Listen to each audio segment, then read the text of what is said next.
Blog Talk Radio. Hello, everyone. Welcome to Laurie Smith on Blog Talk Radio. Good evening. It is 9:30 p.m. here in Calgary, Alberta, and Wednesday night, October the 20th. I'm happy to be here. This is Child Abuse Prevention and Human Rights Abuse Prevention is Up to Us. 30-minute live internet streaming radio broadcast from blogtalkradio.com.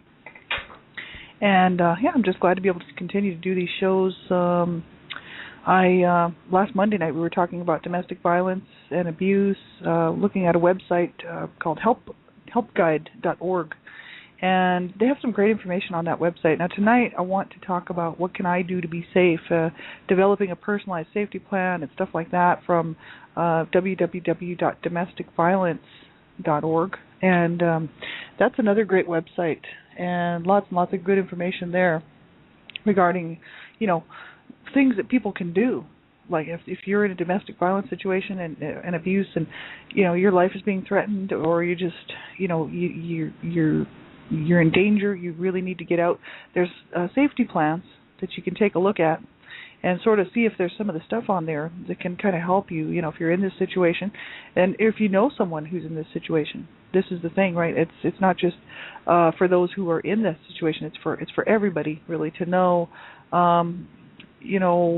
So we can help people, right? So that if you know somebody who is suffering in a domestic violence situation, and you could be there as a support person and say, hey, I know where you can get a safety plan, even if they don't have access to the computer, because quite often the abusers will, monitor what their partners are looking at on the computer. If you were their friend, you could print this off and just talk to them about it, right? So it's so important. So that's what we're looking at, because October is the national, the Domestic Violence and Abuse Awareness Month down in the States. It's the month that the whole States is kind of bringing out awareness and education regarding domestic violence. And I thought, well, why not? I've done lots and lots of shows on domestic violence last winter and maybe even through the summer, but I figured, hey, we may as well talk about it too, because because this is when it's happening, right? People are really trying to promote awareness, and I think this is great because so many people are suffering in this situation right now, and it's unfortunate. It's very, very sad, and no one deserves to be abused. No one. So thanks, everybody, for tuning in. I appreciate everyone listening to my shows. I'm not a professional counselor or therapist. I don't hold any certificates in those areas. I'm just a private citizen who pays to do my own blog talk shows, and mainly because just to promote awareness and education regarding child abuse prevention, human rights abuse prevention, which encompasses the whole thing, domestic violence and abuse, sexual assault, you name it. So I'm talking about abuse, and that's, a very uncomfortable topic for a lot of people. So you have to make sure that you're okay listening to it. Listen at your own discretion, right? If you feel like the topic might bother you or the information might bother you, don't listen to my shows. Just turn them off. It's your discretion. You listen at your own discretion. Young people under the age of 18, I just ask that you have someone listen to the show with you. Ultimately, this show is about stopping child abuse and stopping human rights abuses, but there's a lot of adult content on my shows, and I think children have to be protected at all costs. I'm the Canada Regional Director for Dreamcatchers for Abused Children, and that's what I do. That's what we do. We're all volunteers, and we stand up to say, hey, children need protection. They need all the help they can get to keep them safe, from harm, from abuse, from they have rights. They have the right to life, to a good life, an abuse-free life, and we have to protect those rights, right? So children, if you're under the age of 18, just have someone listen to the show with you, and this way they can help you make up your mind whether you should be listening to it or not, and then you can get in the habit of letting an adult know what you're doing online, especially when you're in chat rooms. It's so important. The FBI has a great website, the FBI.gov. They have a great website on internet safety, and for parents and for young people. So make sure you check it out. If you just type into your browser internet safety, online safety for children, these types of things, type that into your browser, it will bring up all kinds of websites with great information on there for parents and for young people on how to stay safe, how to keep yourself safe online. It is so important. Children are losing their lives at the hands of child sexual predators and pedophiles. And if they don't lose their lives, their lives are forever changed because their innocence is lost because they're being assaulted by these child sexual predators and pedophiles. How do they get a hold of them? Generally online. That's why the FBI and ICAC and all these other groups are working around the clock, 24 hours a day, 7 days a week, to try to stop these people, try to stop these child sexual predators and pedophiles. And they're trying to put a stop to it. But as many as they bust, there's that many more popping up. And what are they doing? Look, these predators, they're looking to get a hold of children. So, in chat rooms, different places like that, they'll say that they're 12 years old or 14 years old. They love movies, they love to go skateboarding, they have bikes, and they love to listen to certain music, and they'll trick these kids into believing that this is a 12 or 14-year-old person. And they'll try to get them to meet them someplace, and quite often these children do meet them, and it turns out to be a child sexual predator or pedophile that assaults them, and sometimes kills them. So you don't want that to happen to your children, and if you're listening to this and you're under the age of 18, you don't want this to happen to you. So make sure you keep yourself safe, right?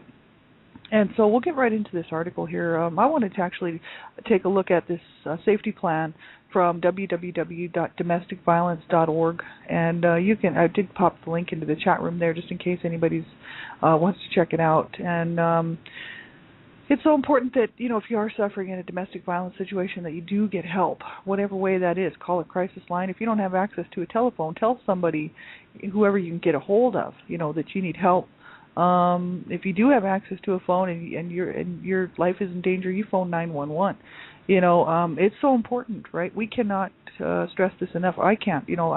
I'm a survivor, a secondhand survivor of domestic violence. So my parents were very violent towards each other, and I grew up in a home that was full of domestic violence and abuse, and as well as child abuse, right? So I know what this is all about, and you can't take this serious enough. You have to take this completely serious. This stuff can turn deadly. We see so many headlines in the paper with people who get out of control and kill their partner. And it's not that they lose control, because the abusers are always in control of what they're doing. It's just that they make the wrong decisions and they kill their partners and their children. And we don't want to see any more of that stuff in the paper. This is ridiculous. People need to realize that they don't deserve to be treated like that, and that there is help out there, but you got to look for it. You do have to reach out, and because quite often people just don't know you're suffering in these situations, and sometimes even if they do know, they don't know how to help, right? So sometimes you have to be the one to ultimately decide that your life is worth saving, and so are your children if you have children in the home, and you do deserve to have a good life. We all do, right? So contrary to what the abusers would say. Abusers are very manipulative, and they will completely dominate the relationship and make you feel like your life is not worth anything. And, that's not right. We all have human rights, the right to life, to shelter, protection, safety, security, abuse-free life, education, government, health care, you name it. We have rights, and we have to stand up for those rights, Well, anyway, this article here, what can I do to be safe? This is so good. It says, call the police. It says, if you feel you are in danger from your abuser at any time, and this is from the www.domesticviolence.org, right? It says if you feel you are in danger from your abuser at any time, you can call 911 or your local police. And they said, consider the following. If you are in danger when the police come, they can protect you. They can help you and your children leave your home safely. They can arrest your abuser when they have enough proof that you have been abused. They can arrest your abuser if a personal protection order has been violated. When the police come, tell them everything the abuser did that made you call. It says if you have been hit, tell the police where. Tell them how many times it happened. Show them any marks left on your body. Marks may take time to show up. So if you see a mark after the police leave, call the police to take pictures of the marks. They may be used in court. It says if your abuser has broken any property, show the police. The police can give you information on domestic violence programs and shelters. The police must make a report saying what happened to you. Police reports can be used in court if your abuser is charged with a crime. Get the officers' names, badge numbers, and then report number in case you need a copy of the report. That's very important. You want to get the officers' names, the badge numbers, the report number, because you may need a copy of that report, right? And you want to know who the officers were, and you want to know their badge numbers. Absolutely important. A police report can be used to help you get a protection order, a personal protection order. Get support from family and friends, right? Tell your supportive family, friends, and coworkers what has happened. I think this is so important. See, so many people want to keep this silenced, right? Out of well, even if their lives aren't being threatened, right? They just feel like they're just so embarrassed by it. Like a lot of times, people, they don't want to tell people that they're suffering in the home, because their partner's abusing them in some way, whether it's physical abuse or just, all abuse is very damaging and very harmful and deadly, really. But it might not even be physical abuse. It could be emotional abuse, psychological abuse, right? Verbal abuse. So many times people don't want to tell other people that they're being abused because they're never sure how the other people are going to react, right? They might lose all their friends if they tell. That can happen. People quite often don't want to hear about somebody else's problems, and sadly enough, we'll actually reject them, because I know firsthand, I've seen this happen. Sometimes they might just be so embarrassed and just feeling so much shame about it, or guilt. They might be feeling like they're the ones that are causing this abuse, and so they don't want to say anything, when in actuality it's the abuser's choice to abuse, so there's no excuse for abuse. And so, it's very sad that people don't reach out and get help, but if you can, reach out to people around you, even if you can't, if you don't have family or friends nearby, because quite often abusers will isolate their partners. So isolation is a big part of what they do. Abusers. We were talking about that on Monday night with the helpguide.org, and just about every website that talks about domestic violence and abuse talks about the fact that, they're quite often isolation is part of the abuse, because the abuser wants to keep their partner very much isolated so that no one can help them. They're totally relying and reliant upon the abuser for everything. So, and then of course, they don't have people looking in on the situation. The less people around, the less people will know exactly what's going on. It's a little easier, then they don't have to hide it so much. Whereas if there's lots of support, it's a little harder for the abuser to be able to control and manipulate the situation. So they quite often isolate people. They'll have people move across the country. They'll have their partners move with them across the country, leaving family and friends behind, start a new life, and then isolate that person completely, so that no one even knows the situation. May not even allow them to go outside. I mean, we know this stuff. I know lots of survivors who have survived not just only child abuse, but domestic violence and assault and domestic abuse, and it's horrible. Their stories. I'm so glad they survived, and I'm so thankful. I know so many people who have survived and got out and kept, and are still alive today. Thank God. Because some of their stories are pretty scary, and it's just a miracle that they're still here. So you don't want to leave it to that point, right? It says, find a safe place. It's not fair. You should not have to leave your home because of what your abuser has done, but sometimes it is the only way you will be safe. So there are shelters that can help you move to a different city or state, and it's just important to get yourself out and keep yourself alive, right? That's the whole issue. I mean, it's bad when people have to leave their homes that they've worked so hard for, it's their home, it's their right to have that, they're part of that home, and yet so many people are on the run from abusers, right? End up in shelters and then trying to find a way to make to get their life back, right? But so much better to do that than to be killed. I mean, if you think about the options, it's like, okay, stay and possibly be murdered, even if the murder wasn't intentional and the abuser just got carried away and sort of didn't mean to kill the person. Sometimes they do because the abuse is just too severe, or they could just abuse you so badly that you end up people do take their own lives, and also, or the abuse just continues on and you're stuck in this hellhole of a home. That's not a way to live. Who cares about the house? See, to me, personal property doesn't mean anything to me at all. I don't care about property. I don't care about things. I care about people, and I care about myself. And I don't care about stuff, right? So for me, it would be no question about, it wouldn't matter how big the house was and how nice it was and how much nice furniture was in it. And I mean, who cares? You know what I mean? Like, to me, my personal well-being is so much more worth, worth so much more than four walls and some furniture and a couple of nice crystal vases or something. I mean, who cares?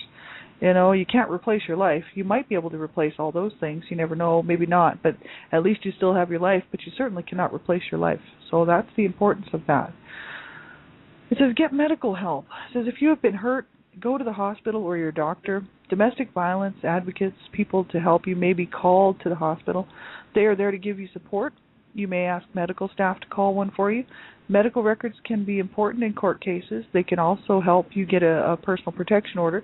Give all the information about your injuries and who hurt you and that you feel safe to give, right? Special medical concerns. Sometimes you may not even know you were hurt, and what seems like a small injury could be a big one. And if you are pregnant and you were hit in the stomach, you tell the doctor. Many abusers hurt unborn children. Domestic violence victims can be in danger of closed head wounds or closed head injuries, it says. This is because their abusers often hit them in the head. If any of these things happen after a hit to the head, get medical care right away. Memory loss, dizziness, problems with eyesight, throwing up, and a headache that will not go away. So if you're experiencing those things after being hit in the head, you better get medical care right away. That's the whole issue. Memory loss, dizziness, problems with eyesight, throwing up, headaches that will not go away. And it's not even funny. You know, people can die and they might think, oh, this will pass, you know, it'll go away or whatever, and then they end up dying because of severe head trauma. And you know, people quite often like to hit children in the head too, which is extremely dangerous because especially small toddlers and small babies whose bodies have just, you know, are just forming and really just kind of not able to take that kind of abuse, you know, and lots of times people think, oh, well, you know, the child will survive. Well, sometimes they don't. Any kind of a blow to the head, you want to get it checked out, right? So personalized safety plans they talk about here. Safety is the most important. It says, listed below are tips to help keep you safe. The resources in this book can help you to make a safety plan that works best for you. So it's important to get help with your safety plan. Many of the resources listed in this book can help you. So there's all kinds of links here on this website, www.domesticviolence.org. What can I do to be safe? There's all these links and stuff so that you just go there and then you can click on the website, and it's just awesome. There's great information here. They said if you are in an abusive relationship, think about, number one, having important phone numbers nearby for you and your children. Numbers to have are the police, hotlines, friends, and local shelter. Now, sometimes you can't keep those numbers around because your abuser will be like, okay, what are you doing writing down these numbers, and then abuse you. So sometimes you have to memorize these numbers. So it's better just to memorize 911 and maybe a hotline or your local police number, right? Make sure that, or your friends' numbers, so that you can call. You know what they do suggest on some of these safety plans is that you have, if you're allowed to call, let's say, a friend, right, you could have it set up with that friend that if you say the words, for instance, any kind of word that doesn't sound out of place, like, you know, if you said all of a sudden, I've got a headache or something, you know, and you would never ever say that otherwise. That would be the cue. That would be like the key to the whole thing. If you said that, then that person would call the police, right? You'd have a code word set up.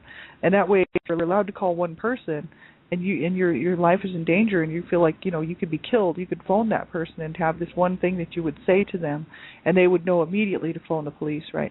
So important that you have something in place if you're not allowed to keep phone numbers around, and, you know, if your abuser has that much control on you that, you know, you can't even hardly get a hold of a phone, be very, very careful, because it's not funny. This stuff, I mean, people that are experiencing this right now would know this is so serious. You know, it's deadly, absolutely deadly, domestic violence and abuse. And a lot of people think, oh, my partner wouldn't kill me, you know, he or she wouldn't kill me, no way. You don't know that. You know what I mean? What's the guarantee? There is no guarantee. So you got to be careful, man. You've got to get yourself some help if you're suffering in this. And if you know someone who's suffering in this, reach out, you know, be a shoulder, be a friend, you know, whatever you can do to support them. And quite often they say, you know, a lot of people will say, well, if you don't leave this abuser, I won't be your friend anymore. That's the worst thing that you can do. People, what they will do is they won't leave the abuser, and then they lose their only outside support. Sometimes it's hard to stand by somebody who will not get themselves to safety, but, you know, they have to make the decision for themselves, and I think the best thing you can do is pass on information like this, safety plans, pass on information about how to keep themselves safe, what rooms to stay out of, that they need to get a safety plan. Just kind of keep these gentle reminders going that if their life's in danger, they need to do the right thing, because their lives do count. Just kind of bolster them up to make the decision to get themselves out. I've read this on other websites. It's very important. It says, number 3, how to get out of your home safely. Practice ways to get out. Number 4, safer places in your home where there are exits and no weapons. For instance, like on one of the actual websites, I think it's the National Coalition Against Domestic Violence, says stay out of the bathroom. Don't go in the bathroom, and don't go in the kitchen. If you can avoid those 2 rooms, because the kitchen, there's just too many deadly weapons in the kitchen, too many ways to get hurt in there. And bathrooms, because there's generally no other exit. Now, except for maybe through a tiny little window. So that's why you want to avoid the bathroom and avoid rooms with no exits.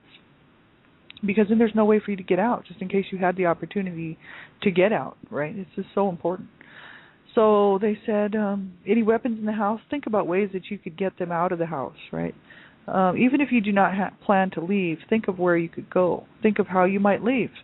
Try doing things that get you out of the house, like taking out the trash, walking the pet, or going to the store. Put together a bag of things that you use every day, there's a little checklist here, items to take if possible, right? And the first one, children, if it's safe, right? Children should be the first priority if it's safe. Hide it where it is easy for you to get, right? Going over your safety plan often, things to do. If you consider leaving your abuser, think about 4 places you could go if you leave your home. People who might help you if you left. Think about people who will keep a bag for you. Think about people who might lend you money, make plans for your pets. Keeping change for phone calls or getting a cell phone. Think about opening a bank account or getting a credit card in your name. You just would have to make sure that they wouldn't mail anything to your home, right? Because just in case they start sending you stuff to your home in the mail and then your abuser gets it and then finds out that you've done this, there could be some real trouble. Think about how you might leave. Try doing things that get you out of the house, taking out the trash. That they've already said that. How you could take your children with you safely. There are times when taking your children with you may put all of your lives in danger. You need to protect yourself to be able to protect your children. So putting together a bag of things you use every day, hide it where it is easy for you to get. For instance, your children, if it's safe, this is the very first thing to take. Money, keys to the car, extra clothes, medicines, if you have any kind of medicines or prescriptions. Important papers for you and your children. They actually say that you want, here they list it, birth certificates, social security cards, school and medical records, bank books, credit cards, driver's license, car registration, welfare identification, passports, green cards, work permits, lease rental agreements, mortgage payment books, unpaid bills, insurance papers, personal protection order, divorce papers, custody orders, address book, pictures and jewelry, anything that means a lot to you, items for your children, for instance, like toys or blankets. That's only if you have access to that stuff. They do say that it's very important to, if you can't get the real thing out, to make copies of your driver's license and your birth certificates and all your social security stuff and school and medical records and all of this stuff, bank books and mortgage payments, insurance papers, any kind of, stuff that, like investments that you may have. Make copies of all that and keep those copies somewhere where the abuser can't find them. And then when you do go, then you'll have your copies, right? Maybe if you could open up like a little safety deposit box where they would never contact you at the house. Have them contact a friend or something if there was any issues with your safety deposit box, right? So important to have like a plan, They said generally if you don't have all that information, driver's license and all that, it's extremely expensive, obviously, to get all that back. It costs money. And not only that, but it's tricky getting some of it back, because if you don't have your birth certificate, quite often you can't get the other stuff. And if you don't have your driver's license, then you can't get the other stuff. And so then everything is put on hold because you've got no ID on you. And you do want to have ID on you. So even if you have to make photocopies of it all and put the originals back, whatever you got to do to try to get a hold of those papers and keep them someplace safe, right, where your abuser can't find them, which is tricky enough. Right? But the thing is you got to try if you can. If you can't, well, then you can't. Really what's worth it is saving your life, right? If it says if you have left your abuser, think about your safety. You still need to, they say get a cell phone, right? Some of the domestic violence organizations and whatnot will help people get cell phones once they're on the run, and have left the abuser. Sometimes they will try to help get people emergency cell phones to use until they can get back on their feet. I haven't personally seen that, but I've heard from other people. Getting a personal protection order from the court. Keep a copy with you all the time. Give a copy to the police. People who take care of your children, their schools, and your boss. If you have a personal protection order, make sure that people know about it so that they can help protect you. If they see somebody, if they see that person who's supposed to be staying away from you on their site, for instance, at your workplace or your children's school, that they will be alerted that this person is not allowed to have contact and that they can call the police right away. If you don't do that, it's just too easy for them to come around you, right? Changing the locks. Consider putting in stronger doors, security systems and whatnot, even in your new place, right? Telling friends and neighbors that your abuser no longer lives with you. Ask them to call the police if they see your abuser near your home or children. Telling people who take care of your children the names of people who are allowed to pick them up. That is so important. You know, if you have children, make sure that everybody knows the situation, what's going on, right? You know, because otherwise they might not know, and they see their dad coming and they're like, hey, there's your dad, and pass them off to, or there's your mom, right? And you know, if people are unaware, then there's not much you can do, right? So that's why it's so important to let everybody know what's going on. Says telling someone at work about what has happened. Ask the person to screen your calls. And if you have a personal protection order that includes where you work, consider giving your boss a copy and a picture of the abuser. Think about and practice a safety plan for your workplace. And this should include going to and from work. And the thing is you know, sometimes, you know, people, I can imagine that there'll be people out there who wouldn't be so supportive and wouldn't even want to deal with it, you know. And I hate to even think about somebody losing their job over something like this because of the safety of the premises and the fact that, you know, oh well, your abuser could come cause problems for us here at this workplace, and I would hope that would not be the case, right? Because, you know, people do deserve and have the right to protection, and if everybody's aware that they can be on the lookout for this person, they can phone the police, right? This is not using the same stores or businesses that you did when you used when you were with your abuser. You know, kind of go to different stores and stuff. Don't hang around the same old places, right? Someone that you can call if you feel down. Call that person if you are thinking about going to a support group or workshop. Safe way to speak with your abuser if you must, right? Make sure that you have a plan with that, right? Make sure you're not alone, first of all. I would never go and speak to my abuser by myself. Never, never, never. Because once an abuser, you know, hey, there's been cases where people have actually turned it around and got their lives back together. But how do you know? Are you really safe to be with that person? You know, you would have to know. And if you aren't sure, then you want to be very careful about doing that and have somebody with you if you're going to go speak to your abuser who you've left already. Because they could just be trying to get a hold of you so they can kidnap you and kill you. You know, this happens. So this is not a joke. It's not just the movies, man. This stuff is real.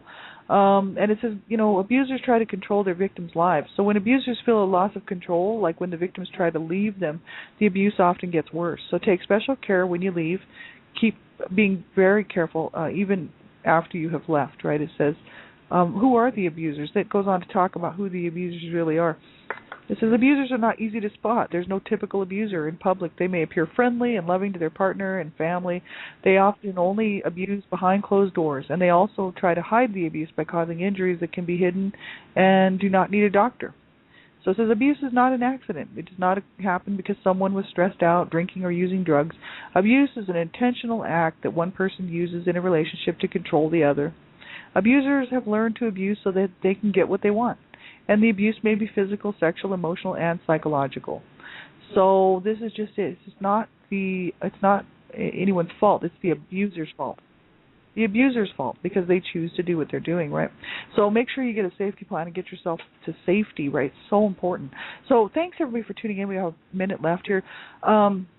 Yeah, appreciate everybody tuning into the shows. It's just awesome. I'll be back on tomorrow morning, one child abuse survivor to another, and then Friday I'll be back on as well, and then Friday night Dreamcatchers Talk Radio with Donna Shear, and I believe we're going to have an interview with Donna Shear. I'm going to be the host, and I'll be interviewing Donna Shear, president of Dreamcatchers for Abused Children. She's a best-selling author, and she's the president of Dreamcatchers for Abused Children. She's a mother and a wife, and she's a busy woman.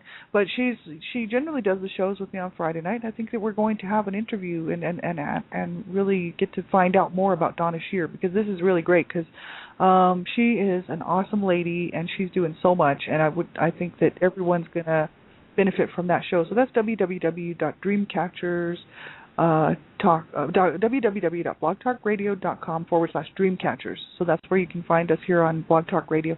And otherwise, you can check my show page, and I'll be back around. Have a great night, everybody. Take care of yourselves and keep reaching out. Make sure you get yourself to safety.